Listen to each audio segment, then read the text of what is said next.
চিকু বান্টি বর্তমান সময়ের সবার প্রিয় একটি কার্টুন। বর্তমান সময়ে চিকু বান্টি দেখে না এমন মানুষ হয়তো খুঁজেই পাওয়া যাবে না। বন্ধুরা, আমরা যারা চিকু বান্টি কার্টুন দেখি তারা হয়তো অনেকেই জানে না বাস্তবে চিকু বান্টির পরিবারের সাথে খুবই একটি খারাপ ঘটনা ঘটেছিল, আর যেই ঘটনার কারণে চিকু বান্টির মা বাস্তবে মারা যায়। তো আজকের ভিডিওতে সেই মর্মান্তিক ঘটনাটি কি ছিল আর কিভাবেই বা চিকু বান্টির মা মারা গেল তা আমরা জানবো।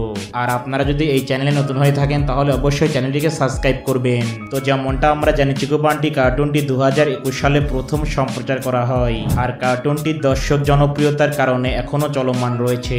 বন্ধুরা, তোমরা যারা আমার ভিডিও দেখো তারা হয়তো অনেকে জানো বাস্তবে চিকু বান্টি মর্মান্তিক একটি দুর্ঘটনায় মারা গিয়েছে, আর সেই দুর্ঘটনাটি চিকু বান্টির মা কখনো মেনে নিতে পারেনি।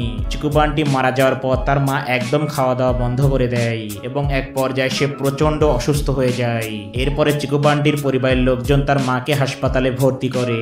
তবে হাসপাতালে চিকু বান্টির মাকে কিছুদিন চিকিৎসা করা হয়, তবে চিকিৎসকরা চিকিৎসা করলেও চিকু বান্টির মাকে শেষ পর্যন্ত বাঁচানো যায়নি, আর তাই শেষ পর্যন্ত চিকু বান্টির মাকেও মৃত্যুর স্বাদ গ্রহণ করতে হয়। বন্ধুরা, চিকু বান্টির মর্মান্তিক এই দুর্ঘটনার পর আসলে তার বাবা মা কেউ বেঁচে থাকতে পারেনি। তো বন্ধুরা, চিকু বান্টির মা কিভাবে মারা গিয়েছিল তা জানতে পেরে আপনাদের অনুভূতি কি সেটা অবশ্যই কমেন্টে জানান, আর এমনই ভিডিও পেতে অবশ্যই আমাদের চ্যানেলটিকে সাবস্ক্রাইব করবেন।